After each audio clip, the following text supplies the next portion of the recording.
Hello guys, എല്ലാവർക്കും എൻ്റെ പുതിയ വീഡിയോയിലേക്ക് സ്വാഗതം. അപ്പോൾ ഇന്നത്തെ എൻ്റെ വീഡിയോയിൽ ഞാൻ ഒരു ഈസി ആയിട്ട് നമുക്ക് വീട്ടിൽ തന്നെ ആക്കാൻ പറ്റുന്ന ഒരു ടൈപ്പ് ബർത്ത്ഡേ കാർഡിൻ്റെ ഒരു ഐഡിയ ആണ് കേട്ടോ ഞാൻ പറഞ്ഞു തരാൻ പോകുന്നത്. അപ്പോൾ ഇതാക്കാൻ വേണ്ടി ഈസിയാണ്. നമുക്കൊരു ചെറിയൊരു പീസിൻ്റെ കളർ പേപ്പറും പിന്നെ ഒരു A4 പേപ്പറും മാത്രം മതി കേട്ടോ നമുക്ക് ഈ സാധനം ആക്കാൻ വേണ്ടി. അപ്പോൾ ഇതെങ്ങനെയാണ് നമുക്ക് വീട്ടിൽ തന്നെ ആക്കുന്നതെന്ന് നമുക്കൊന്ന് നോക്കാം. അപ്പോൾ ഇതാക്കുന്നതിനായിട്ട് നമുക്ക് ഒരു ചെറിയ പീസ് A4 പേപ്പർ വേണം കേട്ടോ. ഇനി അടുത്തതായിട്ട് നമുക്ക് ഈ സൈഡിൽ കൂടെ ഇങ്ങനെ ഒരു ചെറിയൊരു ഡിസൈൻ ചെയ്ത് കൊടുക്കാം. പിന്നെ ശ്രദ്ധിക്കുക, നല്ല ഇത്രയും ബ്രോഡ് ടിപ്പായിട്ടുള്ള ഏതെങ്കിലും ഒരു സ്കെച്ച് പെൻ എടുക്കുക കേട്ടോ. പിന്നെ ഫൈൻ ടിപ്പായിട്ടുള്ള പെന്നോ അങ്ങനത്തെ ഒന്നും യൂസ് ചെയ്യരുത്. അപ്പോൾ അതിൻ്റേതായ കാണാനൊരു രസം കിട്ടില്ല കേട്ടോ. പിന്നെ ചെയ്യുമ്പോൾ വേറൊരു കാര്യം ശ്രദ്ധിക്കേണ്ടത്, ഇതിൻ്റെ താഴെയായിട്ട് എന്തെങ്കിലും കാർഡ്ബോർഡോ അല്ലെങ്കിൽ ബുക്കോ അങ്ങനത്തെ എന്തെങ്കിലും വയ്ക്കാൻ ശ്രദ്ധിക്കുക. അല്ലെങ്കിൽ നമ്മുടെ ടേബിളിൽ നമ്മൾ ക്ലോത്തോ മാറ്റോ അങ്ങനെ എന്തെങ്കിലും വിരിച്ചിട്ടുണ്ടെങ്കിൽ അത് ഫുള്ള് കളറാവും കേട്ടോ. അപ്പോൾ അത് ശ്രദ്ധിക്കുക. പിന്നെ നമുക്ക് ഇതിനകത്ത് ഒന്ന് എന്തെങ്കിലും നമ്മൾ എഴുതി കൊടുക്കുക. അപ്പം ഞാനിവിടെ യു ഹാവ് എ മെസ്സേജ് എന്നാണ് ഞാൻ എഴുതി കൊടുക്കുന്നത്. നിങ്ങൾക്ക് വേറെ എന്തെങ്കിലും വേണമെങ്കിലും എഴുതി കൊടുക്കാം കേട്ടോ. പിന്നെ അതിൻ്റെ ആ സൈഡിലായിട്ട് ഞാനൊരു ഹേർട്ടിൻ്റെ ഒരു ഷേപ്പും കൂടി വരച്ചു കൊടുക്കുന്നുണ്ട്. ഇതെല്ലാം ചെയ്ത് കഴിഞ്ഞിട്ട് നമുക്ക് ഇതിനകത്ത് നമ്മുടെ എന്തെങ്കിലും ഒരു മെസ്സേജ് എഴുതാം കേട്ടോ. അപ്പം ഞാനിവിടെ വെറും ഹാപ്പി ബർത്ത്ഡേ ടു യു എന്ന് എഴുതുന്നുള്ളൂ.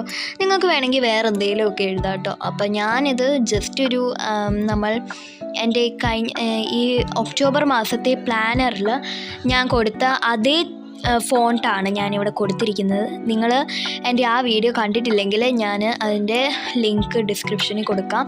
നിങ്ങൾക്ക് നോക്കിയിട്ട് പ്ലാനർ വരയ്ക്കാൻ സാധിക്കുന്നതാണ് കേട്ടോ. ഞാൻ ഈ പ്രാവശ്യം ചെയ്തിരിക്കുന്നത് ബാറ്റ്മാൻ തീമിലാണ്.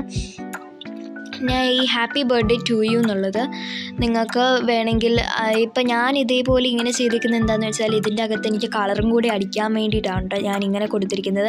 നിങ്ങൾക്ക് വേണമെങ്കിൽ അല്ലാതെ നമ്മൾ നോട്ട്ബുക്കിലെല്ലാം നമ്മൾ എഴുതൂലേ, അതേപോലെ വേണമെങ്കിൽ നിങ്ങൾക്ക് എഴുതാവുന്നതാണ് കേട്ടോ. അപ്പോൾ നിങ്ങൾക്ക് ഇതിനകത്ത് അധികം മെസ്സേജസ് നിങ്ങൾക്ക് ഇതിനകത്ത് എഴുതാൻ പറ്റും. എനിക്കിതിനകത്ത് ഞാൻ ഇത്രേ എഴുതുന്നുള്ളൂ.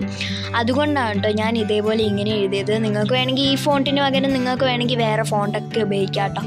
ഞാൻ ഈ ഫോണ്ട് ജസ്റ്റ് ഒന്ന് നിങ്ങളെ കാണിച്ചു തരുന്നതേ ഉള്ളൂ നിങ്ങൾക്ക് ചെയ്യാൻ വേണ്ടി. ഞാൻ നിങ്ങളെ കാണിച്ചു തന്ന ഈ ഒരു പെൻ സ്റ്റാൻഡ് ഞാൻ ചീട്ട് വെച്ചാണ് ഉണ്ടാക്കിയത്. നമ്മുടെ പ്ലേയിങ് കാർഡ്സ് വെച്ചിട്ടാണ് ഞാൻ ഈ ഒരു ഇതാക്കിയിട്ടുള്ളത്. ഇതിനകത്ത് എൻ്റെ ബ്രഷ് പെന്നും കളർ പെൻസിൽസും പിന്നെ സ്കെച്ച് പെന്നൊക്കെ വയ്ക്കാൻ വേണ്ടിയാണ് ഞാൻ ഇതാക്കിയിട്ടോ. അപ്പോൾ പിന്നെ നിങ്ങൾ വരയ്ക്കുമ്പോൾ ശ്രദ്ധിക്കേണ്ട വേറൊരു കാര്യം എന്താണെന്ന് വെച്ചാൽ, നമ്മൾ വരയ്ക്കുമ്പോൾ ഏറ്റവും ആദ്യം നമ്മളൊന്ന് പെൻസിൽ വെച്ച് വരയ്ക്കുക.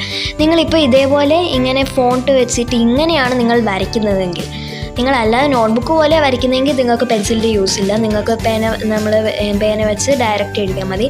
അല്ലെങ്കിൽ നമ്മൾ പെൻസിൽ വെച്ച് ഏറ്റവും ആദ്യം നമ്മൾ ഒന്ന് എഴുതിയിട്ട് മാത്രമേ നമ്മൾ ഇതിൻ്റെ മേളിൽ ബ്ലാക്ക് ഇങ്ക് വെച്ച് നമ്മൾ ചെയ്യാൻ പാടുള്ളൂ കേട്ടോ. പിന്നെ നമ്മൾ ഇങ്ങനത്തെ കാര്യങ്ങളെല്ലാം ചെയ്യുമ്പോൾ ബ്ലൂ ഇങ്ക് യൂസ് ചെയ്യാതിരിക്കാൻ വേണ്ടി ശ്രദ്ധിക്കുക.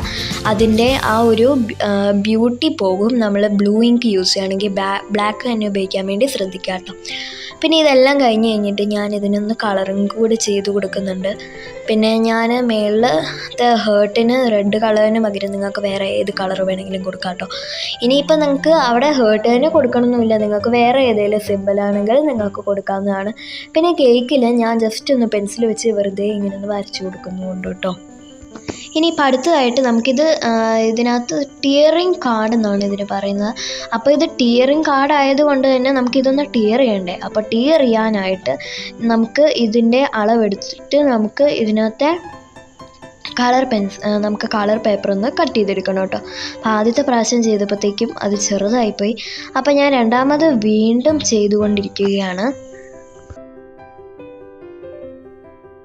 പിന്നെ ഇത് നമുക്ക് മുറിച്ചെടുക്കാൻ വേണ്ടി ഈസി ആവാനായിട്ട് നമുക്ക് നടുക്കുന്ന ചെറുതായിട്ട് ഇതേപോലെ ഒന്ന് കട്ട് ചെയ്തും കൂടി കൊടുക്കുകയാണെങ്കിൽ അത് അവർക്ക് മുറിക്കാനൊക്കെ ആക്കിയിട്ട് ഈസി ആയിരിക്കും കേട്ടോ.